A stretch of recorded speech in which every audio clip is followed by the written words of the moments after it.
William John Raitt here with another episode of Design and Invest. This week we are going to be talking about investing and buying furniture. It's a very instrumental part of my business, the staging aspect, as well as the Airbnb and, private clients and all the above. I come from a furniture background. Straight out of college, I started up an import company where I designed my own furniture and imported it from Southeast Asia, sold it wholesale, and I created some amazing contacts in that industry. Did it for many years, and that's a long time ago. I'll get into that in another story. But this episode, I'm talking about purchasing. You always have to be ears to the ground and just not afraid to make a move on a moment's notice, because I tell you what, this video is probably the most important for our stagers. If you're watching this and you're a stager or a designer, listen to me, okay? When it comes to wholesale buying, ask the questions that nobody else asks. Let me give you a for instance. This last time in Las Vegas trade show, which I go to once or twice a year, it's the trade show, so if you haven't gone there, it's up there with High Point and all the other shows. It's probably bigger and more important than High Point. But I was asking new questions. I was asking because I know the world of Amazon now, that these guys are getting returns like you wouldn't believe. They're pushing serious volume on Amazon. One vendor that I work with in Fontana, Modway, I visited them recently. They were having a liquidation sort of return sale, and I came up like a champion because I was asking the right questions, and I knew that these guys just wanted to push this inventory out the back door. They wanted to get rid of it, not in a shady way, but they just did not have, that's not the business that they're in. These items are returned and for the most part completely good. They that's not their core business. Their core business is the wholesale, pushing it, and so I'm like, okay, well, how much would it take? And I just asked a silly question. Always ask silly questions. Ask what lot sales will cost. Like I said, this entire room was probably about 6,000 square feet to the ceiling, to the rafters of boxes. And I don't know what the hell's in half of these boxes. 90% of the boxes are not open. So I just asked him, I was like, what could I purchase this entire room for? Because obviously you do not want to have this stuff, so let's make an offer. And then I said, would 20 grand do it? And he's like, yeah, maybe. And I'm looking around and I'm like, oh my God, this is probably $400,000 worth of product. And I'm not even joking you. That's if you got, the wholesale cost for each one of those items. And that's wholesale too. But, also some of them could be damaged, the returns, there's a bit of a gamble there. You don't know what you're getting. You can get 50 of one item that you'll never use even one of, you know what I mean? So it's a dangerous play, but I just wanted to get to the root and see how willing they were to liquidate. So with these questions and with this sort of seed planted in my head, I just went about and asked other, wholesalers at the trade show, these same questions, and just sort of got to the bottom. And these guys were all willing to play because now they're dealing with a problem that they've never had before. They're dealing with a return problem. Sounds crazy, but these guys are not set up to take these items back and then put them on the shelves, investigate each item to see why it was returned, or was it damaged, or what the problem was, or maybe the person just didn't like the color, didn't even open the box, or maybe the person wasn't even home when it got returned, and when it got sent, and it got tried back 3 times and sent back to the sender, so returned back to sender. And so there's so many different reasons for these items being returned, but these guys are pushing so much volume, they have no time for this. So they literally half the time just try to liquidate. If they can't, they donate, take the write-off and move on, because guess what? They're doing great at their core business. And so this is like light bulbs all over. And I'm like, oh my God, how can I take advantage of this? I need furniture constantly. My business, last year I think I spent $200,000 on new acquisitions of furniture, and it's just like that in this business, especially outdoor furniture. It's like a consumable. It's just use it a couple times and it's toast. And you can't be afraid to get rid of stuff. You do not hang on to crap furniture. Toss it, move on. You can take the tax write-off yourself too. So I started buying, lots of these places. I have a connection with the Salvation Army here in LA, several different ones, and I know the managers, really, really cool cats. And these guys, they're just trying to push what comes in out. They really are. They know that I'm a buyer. I will buy up stuff before it even hits the floor that's still in the boxes, as long as it's new and I'm willing to take a gamble, and I'm not going to come back to them trying to return stuff, any of that. So anytime they get new products that come in the door, they hit me up and I go check it out. And so I'm like, who is this company in LA that is pushing this kind of volume, that is just donating it to the Salvation Army? And so I did some legwork and found out who that company was. I'm not going to tell you because this is my little sweet sauce, but if you do your homework, you too can find out, these little hustles. And I tell you what, just look on Amazon and back it up. Email them directly and be like, what do you do with your returns? That's enough said. Find products that you like on Amazon and hit them up and say, what do you do with your returned items? I tell you what, they don't want them. They will give them to you for pennies on a dollar. So let me show you what I did.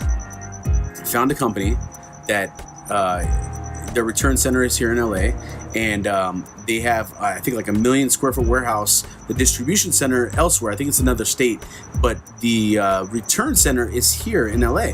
And so I went there, checked it out in person, knocked on a couple doors until I finally found the place. They have amazing amounts of just boxes. Okay, so I made a play.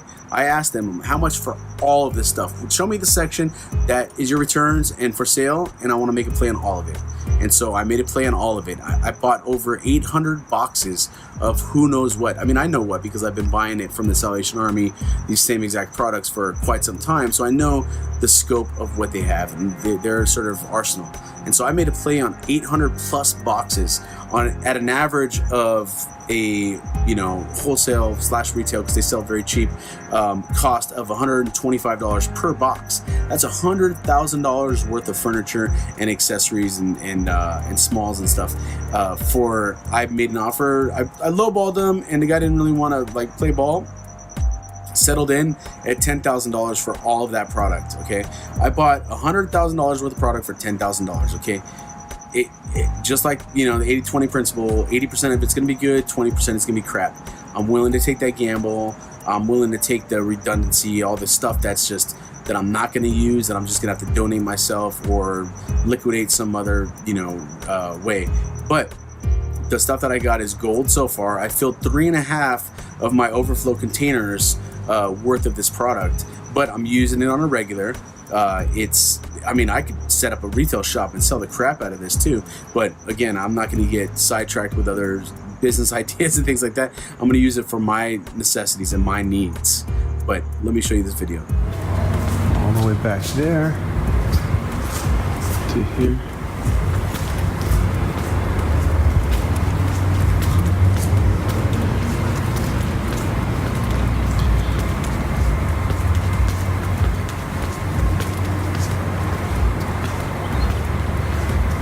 To here.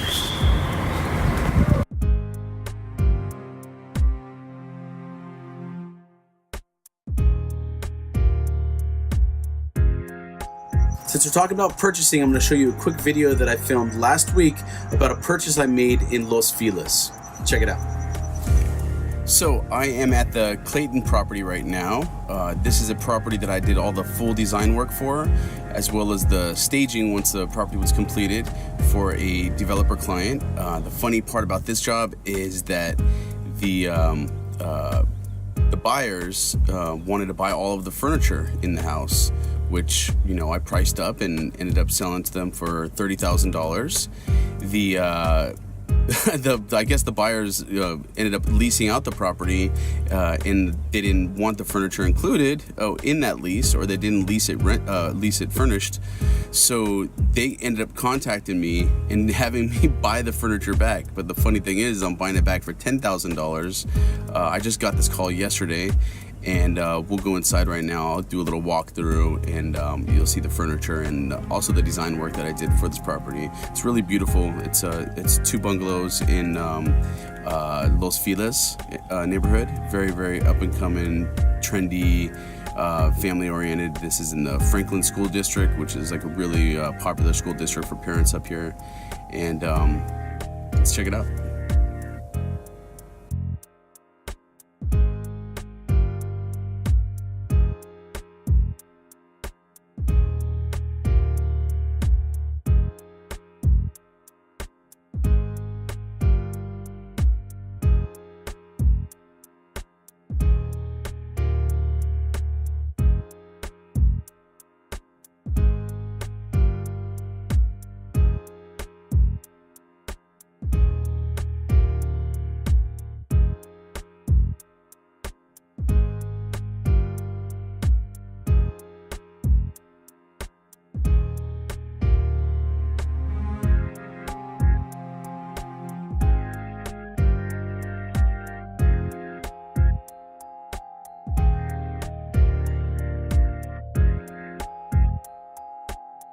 Now, people probably think I'm crazy for sharing my secret sauce, and this truly is some secret sauce stuff.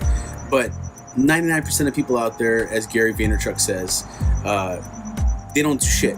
They really don't. They will talk about it, but they won't be about it.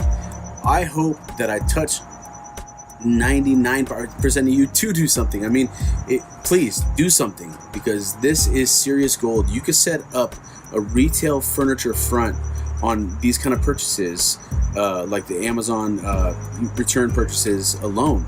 I mean, so you really have to find these unique angles and exploit it. I mean, as the atmosphere in the market changes, you have to change with it and see the opportunity that sort of falls off from it.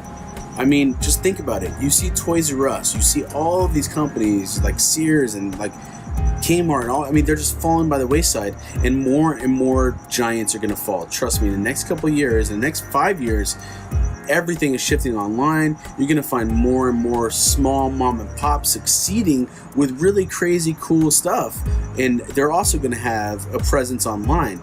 But you know, with that said, it's really, the atmospheres are changing, and you got to change with it and find different approaches to purchasing, because furniture is not cheap. I mean, a lot of these guys out here have, I mean, I have millions of dollars worth of inventory, but I didn't pay millions of dollars for it. You know, like, I mean, it's crazy out there, and the opportunity is literally everywhere. You just have to think out of the box and think about where the places that are succeeding the most are, and then back it up. Find out, okay, who are these big players? And I guarantee you get the right person on the phone. Cold call, cold call, cold call. Once you get that right person on the phone, they will sell to you, and they will sell to you at amazingly price. I mean, it's gonna blow your mind, because there's been several instances where I just threw an offer out, and without even negotiating, they just accepted it. I'm like, oh my God, like I just lucked out. There's no way I should have bought that for that price. So go out there, remember, design, invest, and repeat.